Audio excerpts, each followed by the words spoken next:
Bonjour Gilles Boyer. Bonjour Nicolas Bétou. Vous êtes candidat à l'élection européenne, vous êtes 12e sur la liste Renaissance, la liste La République En Marche. Vous avez, dans votre vie politique, conduit ou participé à plusieurs campagnes électorales, essentiellement autour d'Alain Juppé, des campagnes locales, je veux dire, pour la ville de Bordeaux, mais aussi des campagnes nationales, on voit bien lesquelles. Quelques-unes ont été victorieuses, d'autres non. À quel moment, dans une campagne, on sent que ça accroche, que ça marche ou que c'est parti dans la mauvaise direction?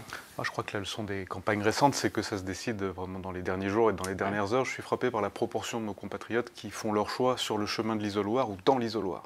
Donc là, aujourd'hui, les esprits ne sont pas fixés et vous ne savez pas si cette campagne sera victorieuse ou non. Victorieuse, ça veut dire être devant ou derrière en cas d'échec, le En tout cas, Rassemblement national. c'est là-dessus que nous serons jugés. C'est sans doute un des paradoxes de cette élection, parce que si nous faisons 21% et en étant en tête, on dira qu'on a gagné, mais si nous faisons 24% en étant second, on dira qu'on a perdu, alors que pourtant la lecture politique pourrait être très différente. Donc en effet, ça se jouera dans les derniers jours et dans les dernières heures.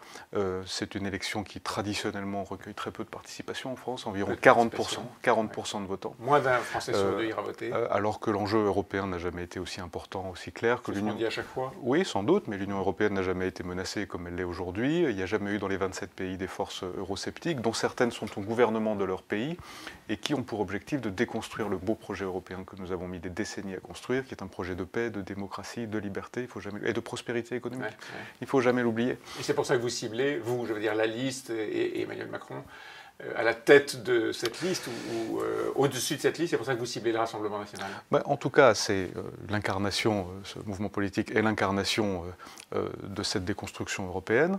Et c'est aussi d'une certaine manière le parti qui fait le jeu de nos adversaires économiques. Il est plus proche de Trump et de Poutine que de la défense des intérêts français. Et d'une certaine manière, le parti de l'étranger dans cette élection, c'est le Rassemblement national qui se dit pourtant nationaliste. Le parti de l'étranger. Oui, c'est le parti de l'étranger. Vous vous souvenez de cette expression qu'avait employée Jacques Chirac contre Valéry Giscard d'Estaing. Oui, exactement. Mais aujourd'hui, on peut se dire que ceux qui se disent nationalistes sont précisément ceux qui font le jeu de nos adversaires dans la compétition économique mondiale.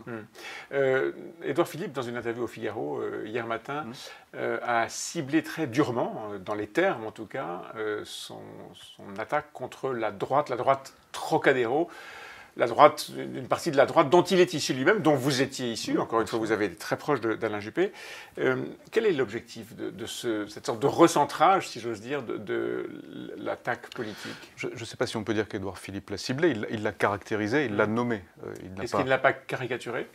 Je ne crois pas, non, je ne crois pas. Je crois que Laurent Wauquiez est la seule personne en France à penser qu'il n'y a qu'une seule droite. Il y a plusieurs droites en France. Et d'ailleurs, s'il n'y avait qu'une seule droite et si Laurent Wauquiez l'incarnait, il ne serait pas à 13% dans les sondages, il serait beaucoup plus élevé.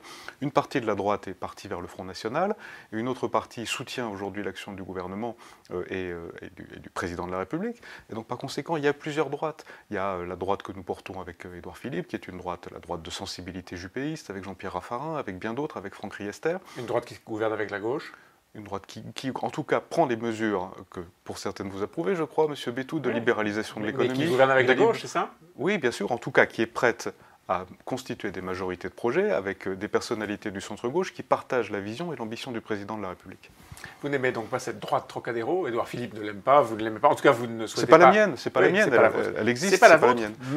Mais si vous êtes élu, et vous serez élu en 12e position, vous serez probablement obligé de travailler avec elle. Stéphane Séjourné, qui est le directeur de campagne de La République En Marche, qui était à votre place il y a quelques jours, disait « Si nous sommes élus, lorsque nous serons élus, eh bien, nous devrons créer un groupe parlementaire à Strasbourg, jusque-là tout va bien, et il faudra probablement le faire peut-être avec les écologistes, peut-être avec les socialistes, c'est déjà le cas aujourd'hui, pas de surprise, peut-être avec le PPE, c'est-à-dire avec la droite, avec ceux-là même que vous attaquez. Comment vous ferez ?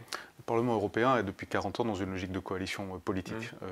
Les chrétiens-démocrates et les sociaux-démocrates dirigent le Parlement européen depuis 40 ans. Il y a toujours eu des alliances, il y a toujours eu des coalitions. Nous avons l'ambition de constituer en effet un groupe central, à partir des démocrates et des libéraux actuels, mais aussi avec le renforcement de personnalités nouvelles et avec tous les élus de notre liste. Nous aspirons à être la délégation nationale la plus nombreuse au sein de ce groupe et à peser. aucun accord de coalition ne se fera sans nous. Nous serons en mesure de poser des conditions sur le choix des personnes, sur le choix du président de la Commission européenne, et surtout... Que vous n'acceptez pas être celui qui conduira la liste qui arrivera en tête? En tout cas, l'idée qu'on le désigne avant l'élection me semble tout à fait antidémocratique. Ce sont les citoyens européens et français qui doivent décider... C'est ce que veulent les autres pays, hein. Pardon? C'est ce que veulent les autres pays, en passant par l'Allemagne. Oui, peut-être, mais cette logique... Donc ce sera le premier combat. Cette logique où les partis politiques européens du Parlement sortant prétendent régenter le fonctionnement du Parlement entrant me semble précisément antidémocratique. Donc nous voulons constituer un groupe central, nous voulons constituer une coalition au sein de laquelle nous serons en mesure de poser un certain nombre de conditions si nous estimons que les valeurs pour lesquelles nous nous battons ne sont pas réunies. Et en particulier, le PPE devra nous dire s'il continue de faire alliance avec M. Orban ou pas. M. Orban qui est reçu en grande pompe par M. Trump et qui est idolâtré par Mme Le Pen. Ce n'est pas notre vision de l'Europe.